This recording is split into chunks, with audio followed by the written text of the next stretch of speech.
The Sinn Féin leader, Mary Lou McDonald, over the weekend mentioned it last week. The former leader of the SNP, Nicola Sturgeon, mentioned it. She said instinctively she'd be inclined towards a united Ireland.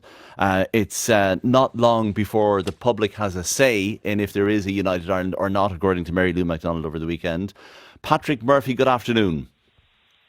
Good afternoon, Cormac. Good afternoon to the listeners. Would you vote for or against a united Ireland, Patrick?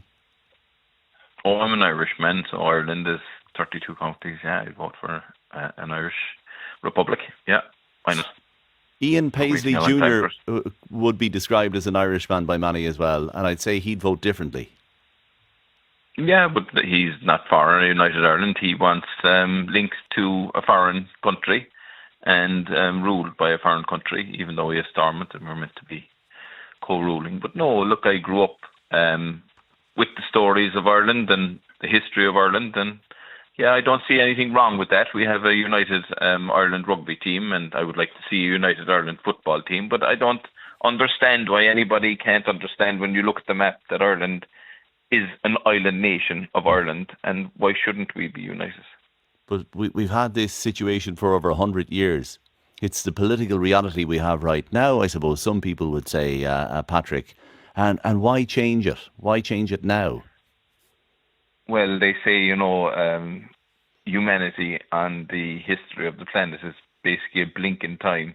So I wouldn't say 100 years should quantify why we should keep it. I think Ireland was a united country long before that, for God knows how long. So I wouldn't pay any heed to that. Look, the history of why we were separated and what happened. And it was a foreign power that came in. We see countries united all over the world since then. We've seen Berlin, look, after the World War II and coming down of the Berlin Wall. Yeah. Like, this is normality rather than the other way. It's not normal for a country to be colonized or to be giving their sovereignty over to another country in any shape or form. Look at the map. Look at Ireland, and United Ireland. Okay, gives you 32 counties. So what we have now is not normal. It's not normal to be colonised, you say. Stay with me, Patrick. Dennis, good afternoon. Good afternoon, Cormac. Would you vote for a united Ireland, Dennis? Absolutely not. It's aspirational, but realistically, is it a goer? Absolutely not. Why? If we look at 2025 as we have this conversation, right? We currently have a dreadful housing crisis. We dreadfully have a situation where the students who have just finished their leaving certs are now scrambling around to rent properties. We've a serious situation in the health service. I could go on and go on and go on. As far as I'm concerned, the bottom line here is we need to see the figures and see what the figures tell us.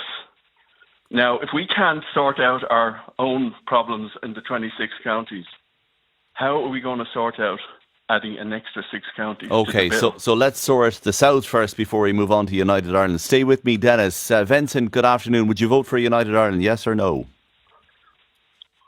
Well, sometimes I wouldn't answer a question yes or no, but I would say that the concept of a united Ireland is, has so much baggage around it.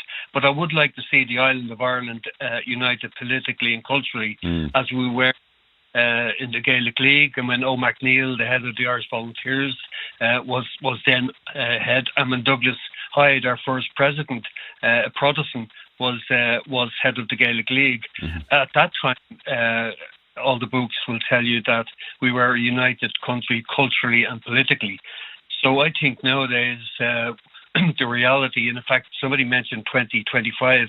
Well, it's 100 years since 1925 when the Border Commission created the partition, or the Commission's report resulted in partition. But I think nowadays we do have to take on board the fact that it's not a matter of taking back 6 counties or looking for them. I think we could offer 3 counties of the province of Ulster to create the natural, cultural and historical province that it is. It's a 9-county province. I mean, Leinster has 12, Ulster is 9. Yeah. I don't know, Munster has 6 and Connacht has 5. So in a 32 federated Ireland, I think that would give people who feel disenfranchised in many of the counties of Ireland. So am I right in saying you're saying give Ulster or the new entity that you create, Cavan, Donegal and Monaghan?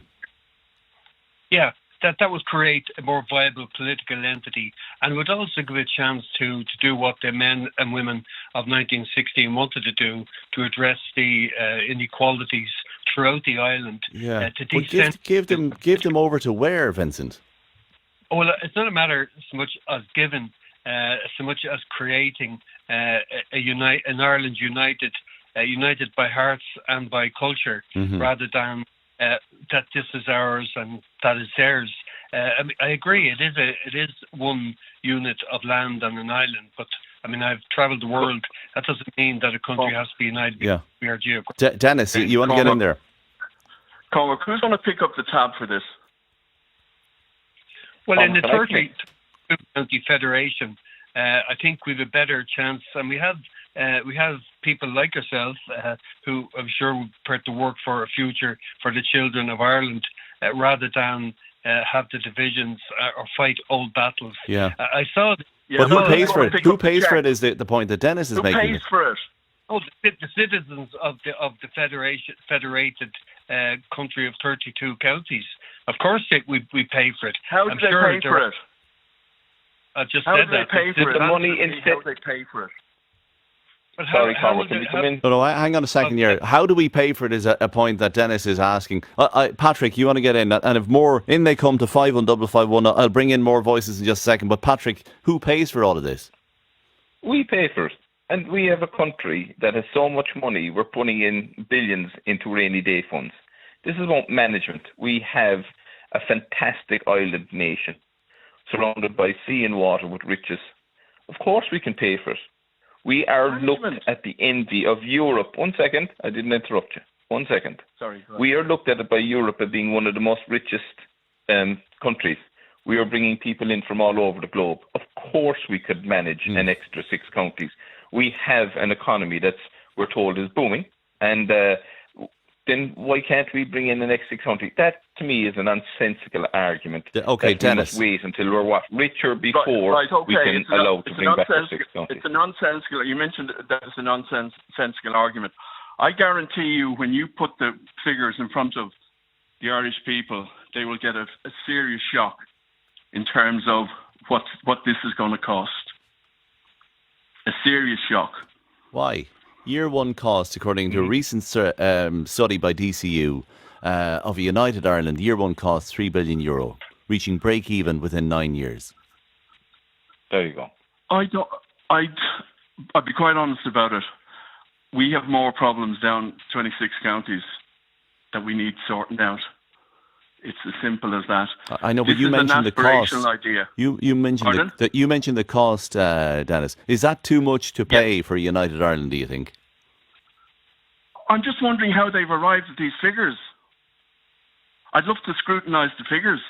Well, this is a comprehensive study by various experts in DCU. And you can find it easily online. I'll get one more voice in. I'll take a very quick break, though. Monica, are you for or against the United Ireland? And by the way, I'm asking it in a pointed way because if there were to be a poll, it would possibly be a binary question, possibly. But Monica, for or against the United Ireland? It's in the ether. It's been in the news over the last few days. Yes, well, thanks for having me on, Cormac. Well, I personally, all my life, had hoped for a United Ireland. But I really believe that we're nowhere near the possibility of having a United Ireland, because we have a few points to think about. There's still far too much animosity from both sides of the coin of violence, too much intransigence, too much hatred between the coin of violence, and it doesn't matter what Sinn Fein says or Mary Lou says. There needs to be a meeting of minds regarding anthems, flags, before precious time and money. Do you think, Monica, if there were to be a United Ireland, that you'd have to have a new flag and a new anthem, since you mentioned them? Well now, really, Cormac, our flag, unfortunately, with the lovely meaning of it, has been weaponised. And quite a few people have said that. It has been weaponised by Sinn Féin. But the flag has a beautiful meaning, doesn't it? I mean, the green representing the nationalist Ireland, the orange representing orange or unionist culture, and the white of peace in the middle. I mean, you couldn't get a nice flag, could you? Do you know, I agree with you entirely, Cormac. But unfortunately, that beautiful flag representing what you said has been weaponised. So change the flag, you say? Of course. Okay. Of course. And change the anthem as well. And well, now, really, what person would want to sing an anthem with the words of violence and hatred against them in it? I've always despised our anthem, I have to say. Really? The words, now, La gunny sléach fi lávach na beléir. Sholiv Connie Auron Naveen. I'm going to take a very quick break, Monica. 51551. Change the flag, change the anthem, yes or no to a united Ireland. Let me know. Liveline on RTE Radio 1. 0818 715 815. You're very welcome back to the programme. Should there be a united Ireland? The day will come soon, says Mary Lou McDonald, on the weekend when the public will decide on the future of Ireland. Ben, you're very welcome to the programme. Am I right in saying that you're from a unionist background, but... Yes, that's very much right. Okay. But I very much believe in Irish unity now being the best way forward for all of us across the island. Really? Why? Well, it's been a gradual process. I always felt Irish in addition to being British, but actually living in Britain for a number of years made me feel less British and more Irish. But it's also looking at... growing up during the Troubles, I was determined that I wasn't going to be forced into United Ireland by violence, but the Good Friday Agreement changed all of that, allowed me to look at things differently. And then looking at the Scottish independence referendum and Brexit, that showed me that things really were changing and that we'd be better coming together on this island as one country with the benefits. I mean, you look at Britain, we have the scenario where there's an increasing prospect of Nigel Farage being Prime Minister, and he is no friend of Ireland or the EU. And I think there's a real risk that he could call a border poll at short notice just to cause chaos. And that's why I think we really need to plan and prepare now so that we're ready for that. My goodness. I'm fascinated by that, Ben, because the Good Friday Agreement in 98 gave you a political framework as a unionist to change your mind on your identity or develop your identity or decide your own future for maybe the first time ever. Would that be right? Yes, that's right. I mean, and the beauty of the Good Friday Agreement was you could be Irish, British, or European, or all three. But Brexit changed that. Brexit put barriers in the way and forced us to choose, I believe. And that's why I think the best way forward is United Ireland. You look at Britain and the troubles they're having economically. David McWilliams has said they're likely to have to call in the IMF by the end of next year. And it's a place that's really struggling financially, and I take no pleasure in that. I have family and friends still living in Britain, and I think we can have better relations between the island of Britain and the island of Ireland once we have United Ireland, because then they can have the Brexit they want. Yeah. They can leave the European Convention on Human Rights, all that kind of stuff they want, but they must not interfere in our own ongoing peace process here on the island of Ireland. Can I ask you this though, Ben, since you're from a unionist background, some historians say that Northern Ireland was designed to have a unionist majority. I mean, if there were to be a united Ireland, how would the unionist community regard being a minority in the new Ireland? Well, that's absolutely right. The Northern Ireland state was designed to have a permanent unionist and Protestant majority, and it now has neither. And I think that is one of the reasons why we need to prepare now. But in terms of how we accommodate unionists into a new Ireland, for me, the key thing, it's about quality of life. It's about how do we get the best health service. And currently Northern Ireland has the worst waiting lists anywhere in the UK. How do we get the best economy? We know that the Irish economy is doing much better than the UK economy is. It's about education. It's about the opportunity to be part of a stable democracy. And I think in many ways, Westminster has been a cold house for unionism, because we look at the deal that was put in place, the Brexit deal, even though the DUP were in a confidence supply agreement with the Conservatives. The Conservatives went over their heads and put in place a border down the Irish Sea, which no unionists wanted to happen. And I think it's much better to bring unionism into the centre of Irish governance into the centre of Irish society and give them a say in how we run the island of Ireland through a government in Dublin or through being part of the Oireachtas in Dublin. Okay. And they're not going to get that in Westminster. They're only ever going to be a minority. Just one final point. If you look at unionism, hasn't been a member of the UK cabinet since the Second World War. So that's, 80 years? So it just shows that unionism has always been somewhat detached from British politics. Let's bring unionism and unionist people in fully into Irish politics and give them a better quality of life. Even though for an awful lot of unionists, and I've spoken with them directly on air and off air on this, they feel very much oriented towards London and Westminster, and that's where their political and spiritual and soul heartland is, so to speak. Can I ask, with me, Ben? Go on, yeah. I was just going to say, I think things are changing. I think there's a difference between political unionism, which is very much committed to being part of the UK, and civic unionism. I know from talking to a lot of friends who are from a similar background to me, brought up as unionists, brought up as British, brought up, perhaps as some element of Protestant faith.